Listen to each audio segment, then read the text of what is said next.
What makes a tagger roar? Taggers are believed to roar primarily to communicate with other taggers. Sometimes taggers roar to attract attention or claim their territory. Sometimes it's just to encourage younger taggers to try something new. My name is Kristen Fraser. I graduated from Trinity in 1991.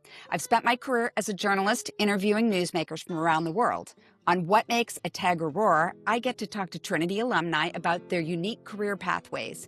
We'll identify those key moments in their lives that makes them who they are today. Today, I'm excited to be with Nick Honegger. Nick graduated in 2013 with a degree in business administration with a minor in entrepreneurship and a Bachelor of Science.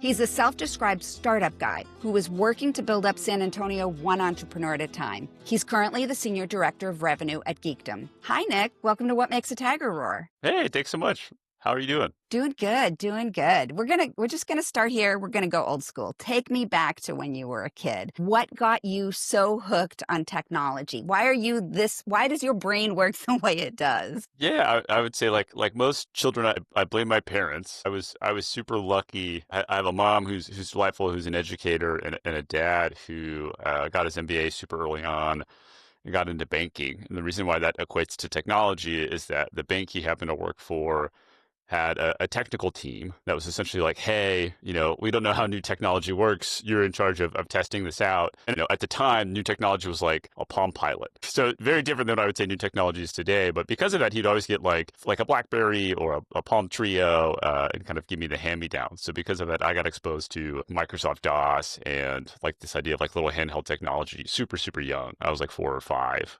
probably when I really just like fell in love with widgets and gizmos and that software that you could build, which eventually led me to some of my first jobs actually were just kind of building or putting computers together. So tell me about that, really, because you're not kidding. Your first job really did come from that. So tell me how that happened. For my first job after school one day, I walked over to a Mac repair store in Tampa, and it was a certified Apple reseller. And I was like, hey, I have done all these things to my own computer. I want to get better at it. Can I just work here for free? And the guy who worked there, oddly enough, was also named Steve, which was funny at the time because Steve Jobs was still the CEO of Apple. But Steve kind of looked at me like I was crazy, right? Like, here's this 14-year-old kid in this little like Hollister polo. Like, can I please do all your work for free?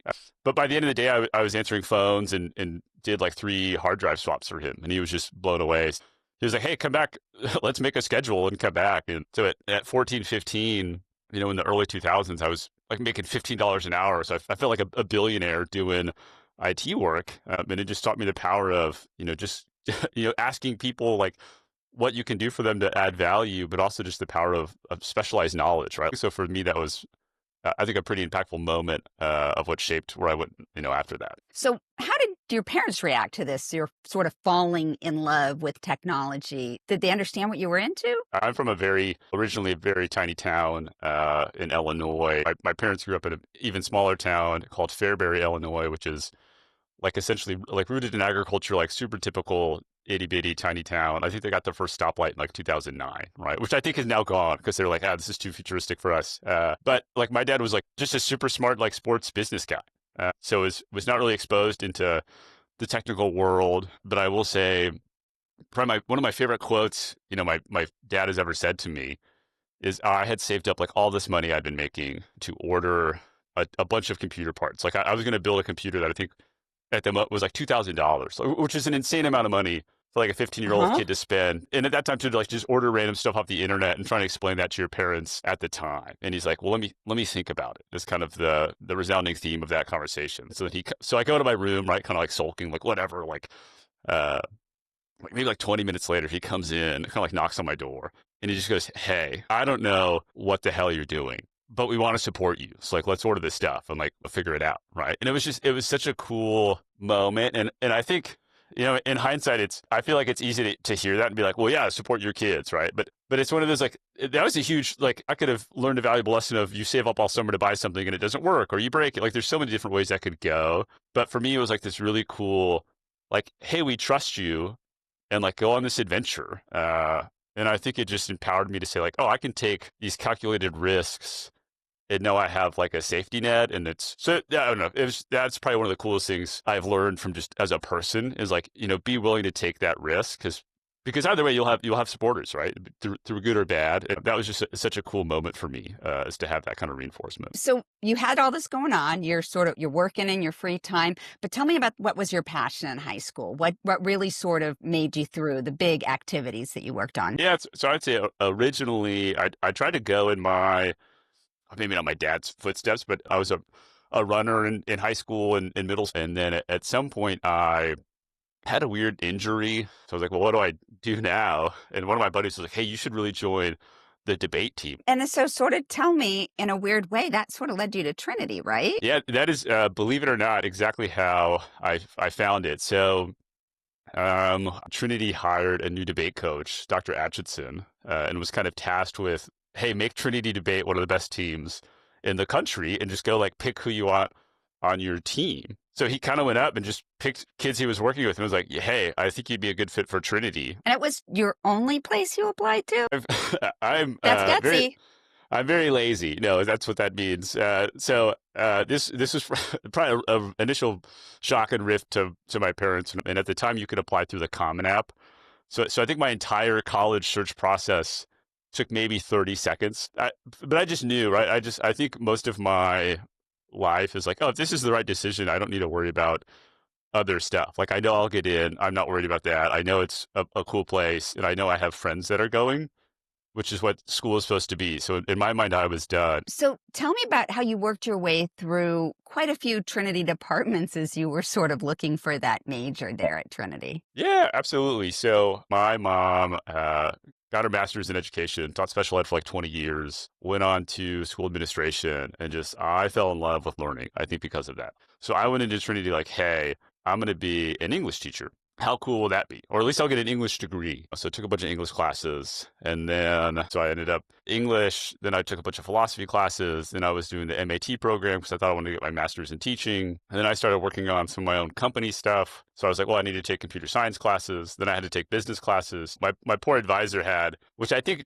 was the record, at least for him. I don't know if it still stands so many years later, but I think I went through like 4 or 5 advising folders. But I just love taking different classes until he kind of pulled me aside and was like, you're not going to graduate. Like you have to stop changing your mind. But it worked out, right? Still graduated on time. So it was all fun. So Nick, curiosity just sort of seems to be that thing that pulled you through. I mean, in a lot of ways, it wasn't like you were going this or that. You're going, just fire hose, give me it all. I want to learn. I truly love learning. I'm a forever learner. I'm constantly reading. I love, like, be it fiction, nonfiction, just different perspectives. I think it's fascinating. I think that's why debate was so fun for me, is that it's so cool.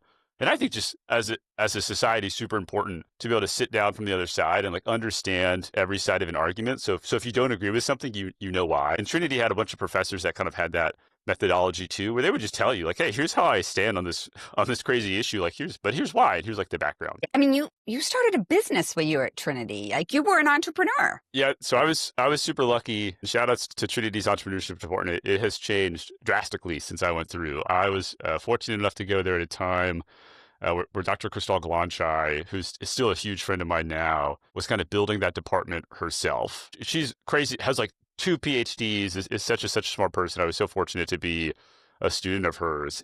While I was there, they put on a program, or helped us a program called 3-Day Startup, which is where you kind of come in and over the course of a weekend, you leave with a company. So I started something called Cabster, which made sense at the time. It feels silly to describe now because the tech has changed so much. But we essentially had the ability to use Facebook applications to plan and split cab fare, which would be the closest thing now would be like Uber Pool. So that way you could get around campus or go ride around and like not have to worry about classic cab issues, right? Like how do we pay? How much does this cost? Like all the reasons Uber and Lyft are successful now, we kind of solved that through native cab infrastructure, which is cool. Like which is why I started taking business classes and computer science classes, because I was like, oh, I have to actually learn how to make money or like market this. Well, I love that. I love that how entrepreneurship has become such a big part of Trinity. And I know that sort of led you to another startup sort of once you left Trinity. So give me a little bit of idea about that and how that happened and what you learned from that. Yeah. So speaking of that awesome professor I had, Dr. Galanchai, so when I graduated, she quit and we went and started a venture lab, which is an entrepreneurship nonprofit. And the whole goal is to teach entrepreneurship to kids, kind of specifically K through 12. We kind of focused a little more in on K to 8 at the time. And it was primarily to get kind of young women and minorities way more involved in entrepreneurship. The other thing too was a study we found that I just became enamored with, because most people, when you say, hey, what is the big trigger point that makes someone an entrepreneur? Typically say it's like, is it household income? Is it race? Is it, gender? Like there's all these kind of normal variables you get grouped into. But for entrepreneurship, one of the leading variables was, did you know this was an option when choosing your career, that you could just, essentially do whatever you wanted? And if you were just exposed to it, like at all, the odds of you being an entrepreneur went up like exponentially. So I was like, oh, what a cool success metric. Like, let's just go showcase entrepreneurship to kids as early as possible. Right? It's one of those, like at the worst case scenario, if you never want to start a company in your life, you're a better person statistically. Like what a great nonprofit, right? So we went out and, scaled that. So still absolutely love that org. So what happened after that? Sort of tell me about how your need to sort of play and explore and be curious moved you on from there. Yeah. So I want to say maybe 4 or 5 years after Venture Lab was growing and kind of in a good spot, I hit a pretty big crossroads in my life where I missed starting something new. I'm a very impatient person, is maybe how I would describe myself. So I was like, okay, this is too stable. Like it works now. Like we did the thing. It is now, we're just, hiring people and growing, which is fun, but maybe not my thing. And I got super lucky to have the opportunity to go work at they call it venture equity, which is kind of a mixture of terms, but essentially like what would be the equivalent to like a VC firm here in San Antonio called ScaleWorks, as an analyst to kind of like help scale some startups there. So I kind of left my team behind in a bittersweet way, but so still kind of involved as an advisor, but then wanted to do, I wanted to scale something else, right? Like see if it was a fluke, maybe is why I did it. But I was like, man, I've done this once. Like, how many times can I do it again? I guess. I do think impact is a superpower, right? It's almost the biggest thing we can do, that it goes beyond us and it just ripples. It continues out there. Yes. No, Pretty awesome. Super agree. I think that's kind of, I'm a big hippie nerd meditation guy. I like meditate on KPIs for life. And one of my big things is like humans impacted is is Nick going in the right direction metric? Because I truly think there's an analogy I steal that a lot of people use where it's if you throw a stone in the lake, right? It's all the ripples are what you can be. So it's how do you be the initial splash as many times as possible, because you never know how long it's going to go or how many people you've impacted.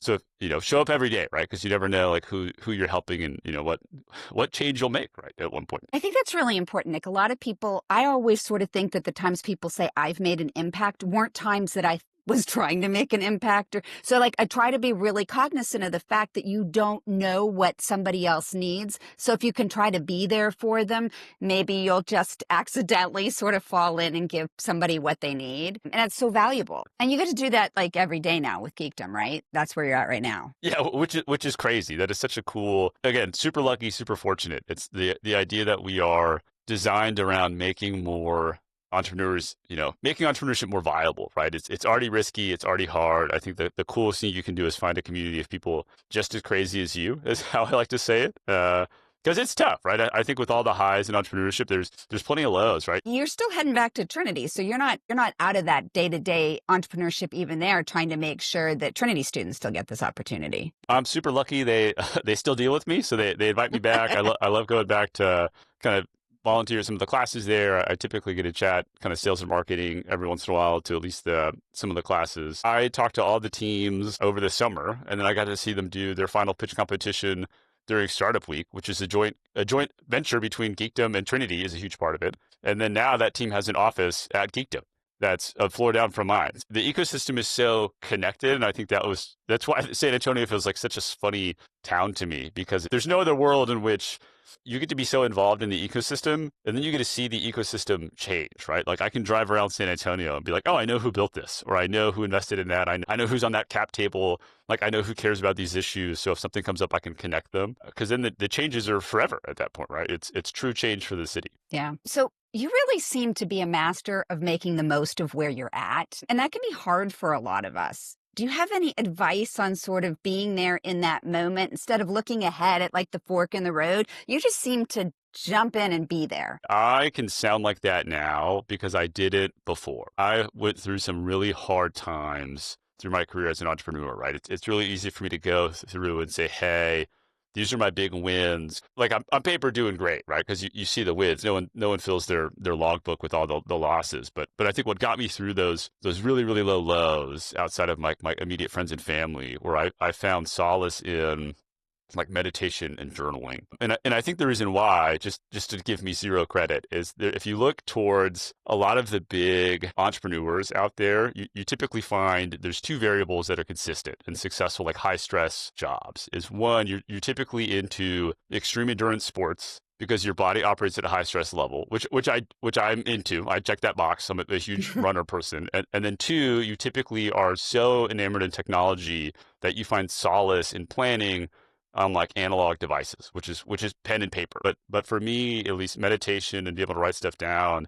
lets me focus on the now. And I also just found, if you're always looking 10 steps ahead, you're going to trip because you don't see where you're going, right? It's important to plan and like know why you want to build something, but then be in the moment while you're building it, right? If you're always trying to build too far in advance, like live in the future for when you're getting your ideas, right? Like go figure out like what matters 10 years from now.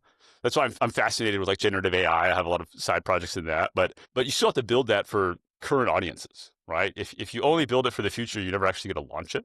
So you have to find that balance. And for me, it's like, take it slow, be meaningful, and be in the moment, and then solve problems that'll be relevant 5 years from now while you're doing that. Oh, so curiosity, it's your pivot point, Nick. It comes up over and over and over again. And I think that you've done so much with it. I think that it's seemingly helped in all sides of your life. But what are you curious about today? Where do you think that's curiosity is going to lead you next? Yeah, I think I would say two major buckets. One is I'm crazy curious about what is technically generative AI because AI itself has been around for a bit. So I'll be a tech snob there and say that. And I think what that can unlock, right? I think it's super cool. I think it's like, to me, it's like when we went from abacuses to calculators, from like when the internet came around. Everyone freaks out for the first 3 years, and it's like this will ruin everything. Everyone's going to be lazy. Like there's going to be no jobs. The future is doom and gloom. And you have other folks that are like, this is the future. This is going to be so cool. And I think it's, like all things, it's somewhere in the middle. Why I'm so excited about generative AI specifically is it gives people that have those same curiosities the ability to create and scale at never before seen levels, right? Which is akin to, I would say, like what you saw with the development of like software as a service companies. You could have these David and Goliath stories because it's like, hey, like you've always hated this little weird thing about this other software, so we're going to turn that little weird thing into a whole other business model, and it worked. Like, and then you have this like crazy proliferation of other types of companies. I think we'll see that with AI, except that can have crossovers into like services and real life. And I think the other thing I'm excited for is seeing where entrepreneurship goes like 10 years from now. Because if you look back to when I was in school, you didn't grow up wanting to be an entrepreneur. That wasn't really a thing, at least for most people. I'm sure there's plenty of classmates I spent time with that were like, oh, I knew I was going to do this. But at least for me, that was a weird word. But now there's like Shark Tank, and it's cool. Like it's a cultural, like, I don't want to say it's like Vogue. That's a weird way to frame this, but it's no longer like you're crazy to want to be an entrepreneur. It's in style. People want right? to make things. So maybe it is Vogue. But so for me, like you have that huge boom in entrepreneurship plus a huge boom in tools that make it more accessible. I think that's what gets me so excited about being at places like Geekdom and seeing the future of like youth entrepreneurs. Like, this is, what are we going to build now that we have all these tools? Like there's only cooler things coming, and that is just, as someone who loves technology and seeing new innovations come out, that I will always be just enamored by. It is just interesting to see what problems we can solve to make the world better, because, like I've seen high schoolers figure out how to, turn plastic into like whole other devices for like revolutionizing recycling in other countries, or like soccer balls that power wells in other countries, like just life-changing, life-altering innovations that came from like people like to play with soccer balls. Like, what if we made it kinetic energy generating? And you're like, oh my God, like that's genius. And it came out of, a little incubator like that, So the world's got cool things coming in the future is my overly optimistic take on the adoption of technology. Well, do you think there's anything I missed, Nick? I asked you a lot of questions, but is there anything that you think's important? I mean, I think your philosophy of life is pretty powerful. But thank you for that. I think the biggest thing for me, I guess, if you're like, oh man, like, fellow Tiger, what do I do or how do I get started? I think it's, reach out to your community. The most useful thing for me, I think throughout my time at Trinity was the people I met, right?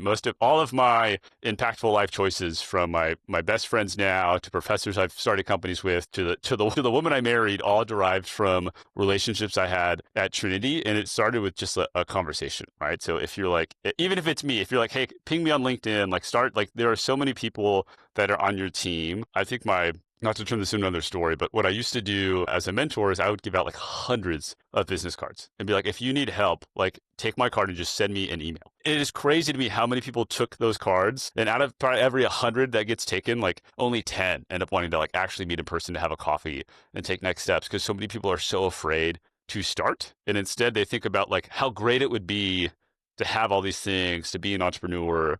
But if they never start, they're like, it's a safety net, right? Because I can't fail if I don't try. So I think if I could say one piece of advice, right, is like, number one, find your community. And once you have your community, try the thing and fail it 1,000 times. And maybe on the 1,000th and first time, it does great. Or maybe on the first time, it goes great. You don't even have to fail. You could be way smarter than me and just do it perfectly. And that's awesome. There's no wrong or right way to do it. But I think not ever trying is the worst thing you could do. Because I'm not a big, I'm not a big like what if person. I'm like, just what's the worst case scenario, right? It's, just try the thing and move on. I think, too, we forget that those networks, they don't have to just be the people we went to school through alumni relations and other stuff. I've met some really great people that are now part of my network. So if that person that you need in your network isn't there, keep looking at somewhere at Trinity, because there's so many of us who've done so many things. Yeah, like you can still ping your professors or like department heads. Like some of my early MVPs, I asked professors about. Because I was like, oh, you have a PhD, like that's way smarter than me. Like, how do you feel about this, right?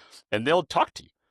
So I think just the biggest thing is take that initiative to build a community, to reach out. And if you're totally lost, ask your professor or your advisors, like, hey, here's what I want to do. Like, where should I start? And then just be open to their to-do list and give it a try. If it works out, awesome. And if you're like, that doesn't give me exactly what I want, I'd rather have this. Great. Like, how do you get that? Like, start there. I think progress is the biggest thing. Because even one step at a time is faster than sitting there thinking about it. So, Nick, thanks so much. I really appreciate your being here today. It was really great to see how you look at life. I think that we can all take something from that. No, I appreciate that. It's great being here. And I truly think take 5 minutes and just sit there and think about, like, what do you want out of life, right? What is your guiding light, and find that, and then build the pathway to get there, whether it be entrepreneurship, whether it be like that awesome job, or whether, if it's just, hey, I want to go be homeless on a beach in Hawaii, which is where I will be one day, living the dream, right? But who knows? Find what brings you peace, and then build a community that helps get you there. Because I'm a big believer, min-max happiness. I think there's a lot of metrics out there you can reach for, but